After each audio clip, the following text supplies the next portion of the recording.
Hey everyone. It's been a few minutes since the last time I've been able to take some time and record.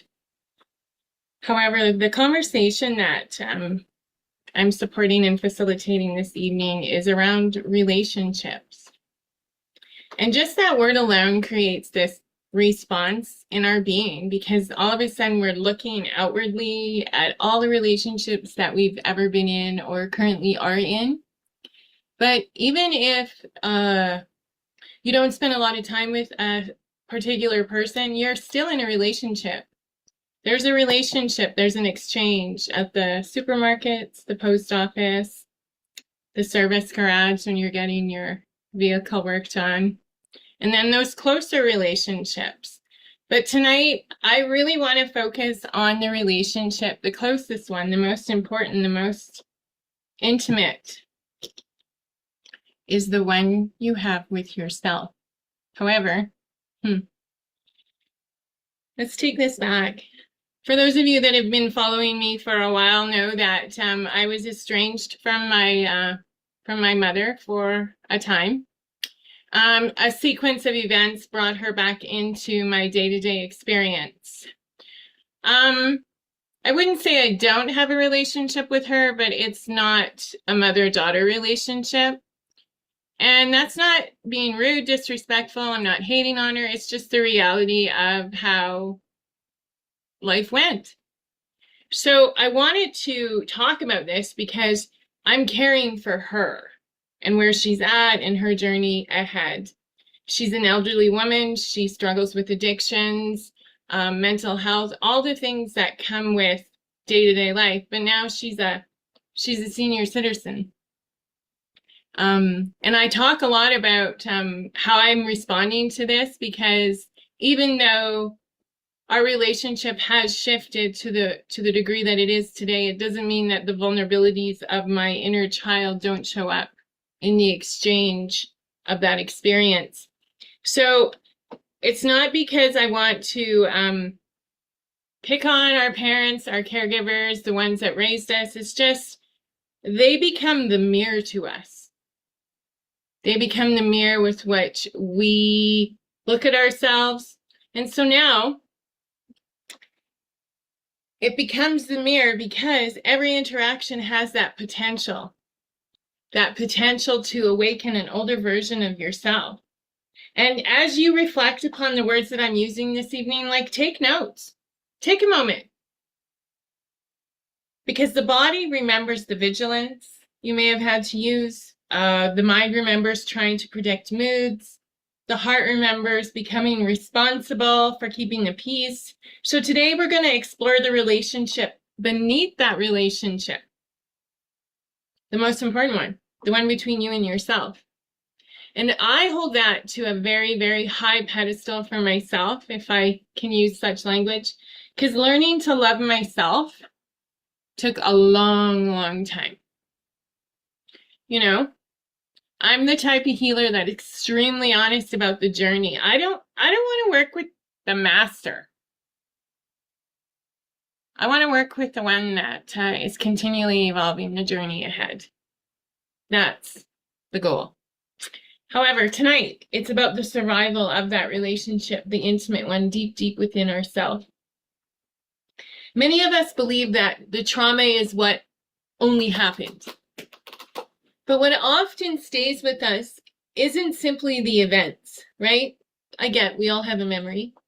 It's what we build inside of ourselves to survive, perhaps, some of these events. Think about this for another moment with me.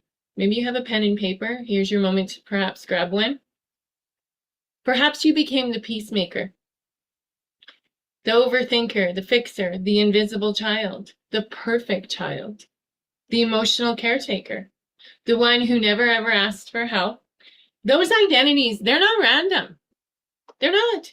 They are intelligent adaptations. They protected you. Your nervous system wasn't asking, who do you want to become? It was asking, how do I stay safe? Ultimately, this does become the answers of your personality until one day they didn't, right? And so now we get to a to an edge of that pattern, perhaps. And the reflection is, who would have I been if survival hadn't been my full-time job? And this is not about regret. This is simply being curious. I love that question. Who would I have been if survival wasn't my full-time job? And now I reflect on that. At 52, my job. If I go to work, if I create value that way through a paycheck, if I work myself to the bone, that means I'm worthy of being here. I'm worthy of any experience created from that. I got burnt out. And so if that's how you entered the experience of life, thinking that working is the only way you can earn your worth and your value, your beliefs, your mission, your legacy is built around that. And then once that no longer can hold you as a foundation, your whole identity is swept away. I crumbled from this, put myself back together. Fast forward 12 years from the crumbling, and then my mother enters. Shook me. I'm not shaming myself for that. I spent a lot of time overthinking. And usually overthinking has a purpose, and it really did attempt to create a certainty for me. Overthinking sometimes talks like this, though. If I think enough, I'll prevent the conflict. I'll stop the rejection. I'll prevent criticism. No one will know what I'm going through. No one will see the pain, right? And it prepares us for disappointment. It really does. Overthinking often grew from an environment where unpredictability felt dangerous. Yeah, definitely my story. Someone's mood could change without warning. Check mark. Your brain learned to scan constantly. And mine, at 52, I'm still talking it to slow it down, to stop, which is why I invest so much into mindfulness, meditation, yoga. As an Ayurvedic living practitioner, teach, mold, mentor. Why? Reshape what shaped you. It can change. So even though now we're an adult, I definitely am. Some days that's questionable. I went, kayaking on the lake the other day and discovered a crack about halfway into the lake. Not a good story, right? But nonetheless, right? Adulthood has arrived. The danger may be gone. The scanner stays on, right? It's exhausting. It is. I've talked to a therapist. I go to bed. I have the fan on. I have my iPad playing whatever, Grey's Anatomy usually, another 15 years straight. And my feet are rubbing. So I'm putting myself to bed, but I'm still got parts of my brain going. I'm learning slowly to unwind this. It is exhausting. Healing isn't shutting it off at night. Like, I never sold that as a program. I'm sorry if you've bought into that before. It's never ever going to do that. It's not because healing isn't worth it. It's just, it is a process and it takes time and it's so worthy. Healing is teaching it. There are moments where we're going to finally be able to rest. We're going to finally be able to rest. So, a great mantra, if you're like me and you suffer from that overthinking, overdoing, over people pleasing still to some degree, here's a great mantra. Here's a great statement. Here's a great affirmation. I can move through uncertainty while remaining connected to myself. Okay? I can move through uncertainty while remaining connected to myself. That's hard. I have walked out of jobs. I have quit things because the overwhelm of disconnect is so quick, so fast, and so large and luminous. I can't handle the heat. I leave the building. I used to think, oh, what a loser you are, H. Can't even frickin' handle it. No. No. It's probably the most bravest thing I could ever provide myself is the safety of space. The safety of choice, the safety to say, no, I need to sit with me. Okay? So I have struggled for moments, like any human being would when bringing someone back into the fold that maybe have created some of the wounds that I'm still working through. It's not because I want history to repeat itself. It's because I don't want history to repeat itself. Right? So every interaction I do have, honestly, with respect to her, she's probably struggling in her own way as well, right? Of course she is. Can I remain present without becoming the child again? Even if I do, I'm not shaming me. Can I help without disappearing? Can I care without rescuing? Can I love without sacrificing myself? The old nervous system whispers, who could you become now? Without the chains of the past holding you to a rhythm that was never yours to hold. I become the mirror I need to see. I become the version of the parent that maybe just couldn't be in that experience and expression. This isn't perfection. This is a practice. This is about, again, learning to be with me when the heat starts to rise or the temperature goes up without abandoning it.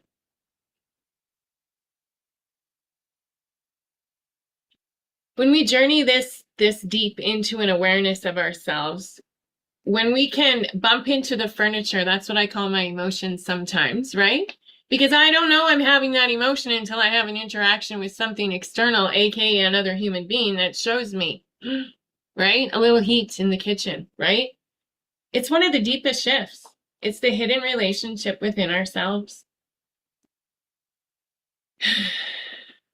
Honestly, it's the relationship you formed with yourself because of your mother. If this resonates with you, if you resonate with the story where maybe the caregiver just wasn't always able to be the caregiver you felt you deserved and needed. Where did we learn? I mean, honestly, I have taught my kids part of these patterns unintentionally, and it's about owning that. It's about, hey, I'm sorry. Like, honestly, I am. I cannot go back and change that. All I can do is become aware of myself in this moment and show up in that best version so that I can allow you to as well. What a gift, right? But some of us have had relationships that were formed, right? Your feelings are inconvenient. You stay small. You can't trust yourself. All of this is a learned experience. Love requires self-sacrifice. Is that really true? No. No. We don't ever have to earn to belong. That one part there, ooh, yeah, I'm still struggling with that. Those aren't facts. Those are they're conclusions. And I also share when I am talking about my mom or my past or my traumas, I stutter. I do. Oh well, it's reality. So the whole purpose of this, honestly, it's not because I'm the stellar speaker here, because I'm not. I'm real. I'm honest. And I want to create an experience where other women can show up and be that version of themselves as well. That's the most perfect space to be in, if there's such a thing. I have actually had clients say to me, but if I become aware of all of this inside of me, won't life become harder? Well, awareness actually creates choice. And if you have created that choice, it's really about what are we coming up against within that choice now that we've got it that maybe feels uncomfortable, feels like nervousness, actually excitement, curiosity, right? Because without awareness, patterns lead the pack. And I can honestly say thank you to the pack that I came from. There's some great tools of awareness I've kept, but I'm evolving the parts of me that were too afraid to show up in the language of love. I struggle with connecting to some degree with women. I'm kind of a loner. I've learned to evolve the fear of being connected. Again, when you lead with awareness, you create choices, and those choices are the possibilities and opportunities that you could step into for the change that you want to create. That's what I support others doing. It's not that anything is wrong with you. It's just that we're bringing awareness to what has been created within you. So the benefits to the depth of awareness never is not bearing fruit. It honestly is. You stop confusing guilt with responsibility. You begin trusting your intuition again. You conserve your emotional energy.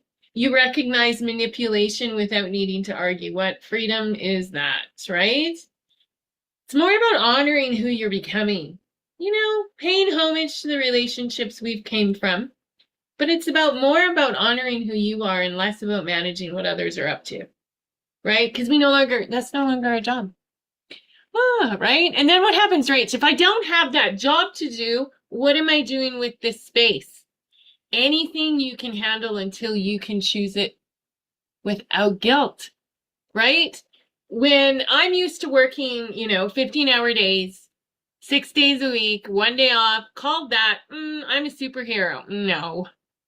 No, that was burnout. That was like, holding on to what? A sense of what? Safety, control, superficiality. I mean, I wouldn't change it now, but at the same time, I recognize that my system couldn't keep up with the demands that my wound had created. Ooh, that was delicious, actually. So when we are able to stop abandoning ourselves and choosing ourselves because we've created a perception of awareness through healing, we're able to release the things that were holding us back. And I say things like, we can say tangible, but, it's what's inside of you. What's inside your system? What's the mirror sharing with you? Right? I didn't forget that that's actually what the conversation started as. What is the mirror sharing with you today? So imagine placing beliefs on a piece of paper. I release the belief that I'm responsible for everyone else's emotions. I release the belief that love requires me to be exhausted. I release the belief that overthinking can keep me safe. I release confusing hypervigilance with wisdom. And then ask, are you brave? Yes, you are, because you're listening to me today. What becomes possible? Maybe more joy, rest, spaciousness. Maybe laughter that doesn't need permission. Right? Laughter that doesn't need permission. I went uptown this morning. I had a meeting at the bank and realized when I went to the bathroom that my pants were on backwards. Think anyone else noticed? I don't care. Laughter without permission. Healing isn't forgetting your story. Certainly not. Certainly not. But it's no longer asking your story to define every chapter that follows. So, the relationship with yourself, beautiful. Most important one we ever have. If this has resonated with you at all, if I haven't lost you somewhere along this journey, please reach out. I'd love to work with you.